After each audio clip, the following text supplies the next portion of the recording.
Hello guys, আজকে আমরা দেখব মেশিন লার্নিং কি এবং ডিপ লার্নিং কি এবং মেশিন লার্নিং এবং ডিপ লার্নিং এর মধ্যে পার্থক্য, আর যেটা আমরা খুবই সহজভাবে বোঝার চেষ্টা করব, আর সেটা হলো রেলগাড়ির উদাহরণের সহজ ভাষায়। চলুন তাহলে আমরা শুরু করি।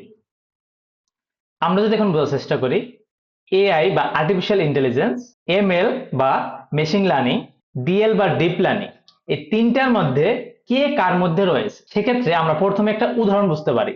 আমাদের পরিবারের কথা যদি আমরা চিন্তা করি, সেক্ষেত্রে আমাদের পরিবারের বাবা হলো প্রধান, বাবার আন্ডারে আমরা সন্তানরা এবং আমার মা থাকে। সেই একইভাবে আর্টিফিশিয়াল ইন্টেলিজেন্স বা এআই হলো এখানে প্রধান, এর আন্ডারে থাকবে আমাদের মেশিন লার্নিং এবং ডিপ লার্নিং। একইভাবে মায়ের আন্ডারে কিন্তু সন্তানরা থাকে, এখানে মা হিসেবে আমরা কন্ট্রোল করি মেশিন লার্নিং কে, মানে মেশিন লার্নিং এর আন্ডারে আবার কি থাকবে, ডিপ লার্নিং। তাই যদি আমরা বোঝার চেষ্টা করি, আর্টিফিশিয়াল এর আন্ডারে থাকবে মেশিন লার্নিং এবং ডিপ লার্নিং, আর মেশিন লার্নিং এর আন্ডারে থাকবে ডিপ লার্নিং। তাহলে এটাই হলো আসলে কার আন্ডারে কে থাকবে। তাহলে আমরা যদি এখন দেখি মেশিন লার্নিং কি, সেক্ষেত্রে মেশিন লার্নিং হলো এমন একটি সিস্টেম যে কম্পিউটার নিজে থেকে ডেটা দেখে প্যাটার্ন শেখে এবং ভবিষ্যতে ডিসিশন নেয়। তার মানে কিছু ডেটা থাকবে বা স্ট্রাকচার হইতে থাকবে, ওই স্ট্রাকচার বুঝবে এবং তারপর ভিত্তি করেও সিদ্ধান্ত নিবে। বিষয়টা আসলে এরকম, ধরুন 100টা টিকিট আছে, তার মধ্যে 90টা টিকিট সঠিক এবং বাকি 10টা টিকিট ভুল। তাহলে মেশিনকে শেখানো হবে যে এই যে 90টা টিকিট আছে, এই 90টা টিকিট সঠিক, মানে এই স্ট্রাকচারটা তুমি ফলো করো এবং এই স্ট্রাকচারে যদি মিলে সেক্ষেত্রে তুমি এটাকে সঠিকভাবে গণ্য করবা, আর যদি না মিলে সেক্ষেত্রে তুমি এটাকে ভুলভাবে গণ্য করবা। তার মানে মেশিনকে কিছু ডাটা দিতেছি, মেশিন ডাটা থেকে শিখতেছে এবং সিদ্ধান্ত দিতেছে। এটা হলো মেশিন লার্নিং। তাহলে এখানে আসলে কি হয়, এখানে আসলে ডেটা দাও, মানে এখানে কিছু ডেটা দেওয়া হয়, ওই ডেটা থেকে আমাদের ট্রেন করে, যেখানে ডেটার প্যাটার্ন খোঁজার চেষ্টা করে এবং ওইখান থেকে প্রেডিক্ট করে, মানে ফাইনাল রেজাল্টটা আমাদের প্রেডিক্ট করে বা সঠিকটা খুঁজে বের করে।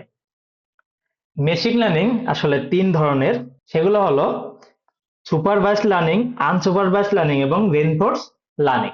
সুপারভাইজড লার্নিং, যেখানে আসলে মেশিন লার্নিং এ আগে একটা টিচার থাকে, ওই টিচার বলে দেয় যে এইটা সঠিক এইটা ভুল। নেক্সট টাইম যদি তোমার কাছে এরকম আসে, সেক্ষেত্রে তুমি ওইটাকে সঠিক এবং ওইটাকে ভুলভাবে গণ্য করবা। তার মানে এখানে আমরা একটা স্কুলের কথা চিন্তা করতে পারি। স্কুলে কি হয়, স্কুলে স্টুডেন্ট যায়, টিচার বলে যে এইটা সঠিক এইটা ভুল, স্টুডেন্ট ওইটাই শেখে এবং ওইভাবেই অ্যাকশন নেয়, আর সেটাই হলো সুপারভাইজ লার্নিং। আনসুপারভাইজ লার্নিং হলো নিজে নিজে শেখা। ধরুন আপনি মেশিনকে 10,000 তথ্য দেবেন, ওই 10,000 তথ্যের উপরে প্যাটার্ন খুঁজবে, মানে একই ধরনের প্যাটার্ন আছে কিনা। ধরুন 10,000-এর মধ্যে আপনি 5,000 দিলেন পাখির, 2,000 দিলেন গরুর এবং বাকি 3,000 দিলেন ঘোড়ার পিকচার। তাহলে ওইখান থেকে প্যাটার্ন খুঁজবে যে আসলে কোন ধরনের প্যাটার্ন আমাদের একই ধরনের। যেমন গরুর সাথে গরুর প্যাটার্ন মিলে যাবে, ওগুলো আলাদা করবে, পাখির সাথে পাখির প্যাটার্ন মিলে যাবে, ওগুলো আলাদা করবে, একইভাবে ঘোড়ার সাথে ঘোড়ার প্যাটার্ন মিলে যাবে, ওগুলো আলাদা করবে এবং ওইখান থেকে শিখবে। দেন যখন ওই টাইপের কোনো কিছু দিবে, টাইপের সাথে মিলাবে বা প্যাটার্নের সাথে মিলাবে এবং ওইটাকে আলাদা করবে। এইভাবে ও নিজে নিজে শিখবে, একেই বলে আনসুপারভাইজড লার্নিং। আর ফাইনালি যেটা আছে সেটা হলো রেইনফোর্স লার্নিং। এটা হলো ভুল থেকে শিক্ষা নেবে এবং সামনে দিকে এগিয়ে যাবে। মানে একটা ডাটা দিলেন, ওইটা নিয়ে কাজ করলো, যদি সঠিক হয় সেক্ষেত্রে তো ঠিক আছে, আর যদি ভুল হয় সেক্ষেত্রে পেনাল্টি হবে এবং ওইখান থেকে শিখবে, পরবর্তীতে আবার ওইটা যেন ভালোভাবে কাজ করতে পারবে সেইভাবেও নিজেকে তৈরি করবে। লাইক হতে পারে চ্যাট জিপিটি, জিমিনি, ক্লোড। এখানে কি হয়, এখানে আপনার কাছ থেকেও শিখে, না আপনি একটা কিছু জিজ্ঞেস করলেন, ও যদি ভুল দেয়, আপনি বললেন এটা ভুল, সেক্ষেত্রে কি করে একটা পেনাল্টি হিসেবে নেয় এবং ওইটাকে ঠিক করে আবার আপনাকে দেয়। তার নিজেকেও আপডেট করতেছে। এটাই হলো রেইনফোর্স লার্নিং।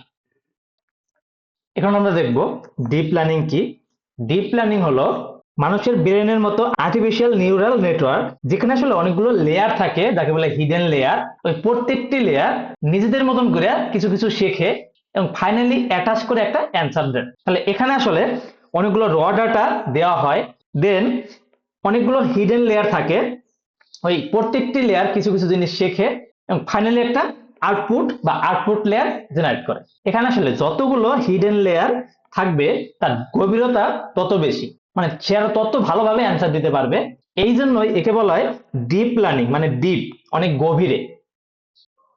আমরা তো মেশিন লার্নিং এবং ডিপ লার্নিং দেখলাম, এখন যদি মেশিন লার্নিং ও ডিপ লার্নিং এর পার্থক্য বোঝার চেষ্টা করি, সেক্ষেত্রে মেশিন লার্নিং এর অনেক কম ডেটার প্রয়োজন হয়, মানে এখানে কম ডেটা হলো চলে, কিন্তু ডিপ লার্নিং এর ক্ষেত্রে অনেক বেশি, যেটা মিলিয়ন মিলিয়ন বা বিলিয়ন বিলিয়ন ডেটার প্রয়োজন হয়, আর যেখানে কস্ট অনেক বেশি লাগে। মেশিন লার্নিং চাইলে মানুষ বা ম্যানুয়ালি করা সম্ভব, কিন্তু ডিপ লার্নিং নিজে নিজে বা অটোমেটিক্যালি করে। যেহেতু এখানে ডাটা কম লাগতেছে, সেক্ষেত্রে এখানে ট্রেন করা দ্রুত বা সহজ। ডিপ লার্নিং এর ক্ষেত্রে ডাটা বেশি লাগার কারণে এখানে অনেক ধীরে বা আস্তে আস্তে হয়। তার সাথে এখানে জিপিইউরও প্রয়োজন হয়, মানে অনেক শক্তিশালী হার্ডওয়্যার এবং সফটওয়্যার লাগে। যেহেতু মেশিন লার্নিং এখানে মানুষই করতে পারে, সেক্ষেত্রে এটা সহজে বোঝা যায়, কিন্তু ডিপ লার্নিং বুঝতে আমাদের অনেক কষ্ট হয় বা ডিপ লার্নিং বোঝাটা অনেক কঠিন। যেহেতু মেশিন লার্নিং সবকিছু সহজ, তাই এটা সিম্পল টাস্কের ক্ষেত্রে করাটা ভালো, আর ডিপ লার্নিং আমরা কমপ্লেক্স টাস্কের ক্ষেত্রে ব্যবহার করি বা এটা ভালো কাজ করে। যদি উদাহরণ দেওয়ার চেষ্টা করি, সেক্ষেত্রে টিকিট চেকার এ হতে পারে মেশিন লার্নিং, কিন্তু পুরো ইঞ্জিন বা সব সিস্টেম এটা হতে পারে ডিপ লার্নিং। মেশিন লার্নিং কিছু উদাহরণ হলো স্কিট লার্ন এবং এক্সিবোস্ট, এবং ডিপ লার্নিং কিছু উদাহরণ টেনসরফ্লো এবং পাইটর্চ। তাহলে কখন আসলে কোনটা ভালো কাজ করে? মেশিন লার্নিং সবসময় টেবুলার ডেটা বা প্রেডিকশন এই ক্ষেত্রে ভালো কাজ করে, আর deep learning image, voice, text এবং ভিডিও এই সব ক্ষেত্রে খুব ভালো কাজ করে, কারণ এখানে ডেটা অনেক বেশি থাকে। আর সব থেকে ইম্পর্টেন্ট হলো ম্যাক্সিমাম বড় বড় কোম্পানিতে সাধারণত দুইটাই ব্যবহার করা হয়, মেশিন লার্নিং এবং ডিপ লার্নিং। সত্যি বলতে মেশিন লার্নিং এবং ডিপ লার্নিং কি বা কেন তৈরি করা হয়েছে এটা তো আসলে বুঝলেই হবে না, আমরা কোথায় এটা ব্যবহার করতে পারি এটা তো বুঝতে হবে। আমরা আসলে মেশিন লার্নিং বা ডিপ লার্নিং ব্যবহার করতে পারি কম্পিউটার ভিশনে, যেখানে ছবি থেকে ফেস রিকগনিশন করার ক্ষেত্রে ব্যবহার করা হয়, যেটা কিন্তু এখন সব থেকে বেশি ব্যবহার করা হইতেছে সব ক্ষেত্রেই, আর যেখানে আসলে ডিএল বা ডিপ লার্নিং ব্যবহার করা হয়। একইভাবে স্পিচ এবং এনএলপি তো ডিপ লার্নিং ব্যবহার করা হয়, হেলথ কেয়ার এবং অটোনোমাস সিস্টেমেও ডিপ লার্নিং ব্যবহার করা হয়। আর একটু আগে যেটা বললাম, প্রেডিকশনের ক্ষেত্রে সাধারণত আমরা মেশিন লার্নিং ব্যবহার করে থাকি। আরেকটা আমাদের সব থেকে ইম্পর্টেন্ট, সেটা হলো রিকমেন্ডেশনে, যেখানে আমরা এমএল এবং ডিএল দুইটাই ব্যবহার করে থাকি। আর ওটা ব্যবহার করা হয় নেটফ্লিক্স মুভি রিকমেন্ডেশনের ক্ষেত্রে, অথবা ইউটিউব নেক্সট ভিডিও সাজেশনের ক্ষেত্রে, যেটা কিন্তু আমরা সবসময় দেখি যে আমাদের পছন্দের এই ভিডিওগুলা পরে পরে আসতেছে। এখন যদি আমরা পুরো রেলওয়ে সিস্টেমের কথা চিন্তা করি, সেক্ষেত্রে পুরো রেলওয়েটা হলো কি আমাদের এআই, তার মধ্যে যে টিকিট সিস্টেমটা আছে ওটা হলো আমাদের এমএল বা মেশিন লার্নিং, আর যে স্মার্ট ইঞ্জিনটা আছে বা ইঞ্জিনটা রয়েছে সেটা হলো আমাদের ডিপ লার্নিং। আমরা যদি এখন বোঝার চেষ্টা করি আজকে আসলে কি শিখলাম, সেক্ষেত্রে মেশিন লার্নিং হলো যেখানে ডেটা দেখে ও শেখে, আর ডিপ লার্নিং হলো অনেক গভীরে, মানে অনেকগুলো লেয়ার থাকবে এবং অনেক ডেটা থাকবে, যে ডেটাগুলো থেকে ও শিখবে এবং অনেক গভীরে কাজ করতে পারবে। এবং এমএল ভালো কাজ করে সিম্পল ডেটার ক্ষেত্রে, আর ডিএল ভালো কাজ করে বেশি পরিমাণে বা ডিপ কাজের ক্ষেত্রে। তার সাথে আপনি যদি এমএল এবং ডিএল দুইটাই আপনার সিস্টেম ব্যবহার করেন, সেক্ষেত্রে সব থেকে বেস্ট বা ভালো কাজ করতে পারে। তাই আপনি চিন্তা করুন আপনি আসলে দুটো নিয়ে কাজ করবেন নাকি যে কোনো একটা নিয়ে কাজ করবেন, সিদ্ধান্ত আপনার। ধন্যবাদ সকলকে।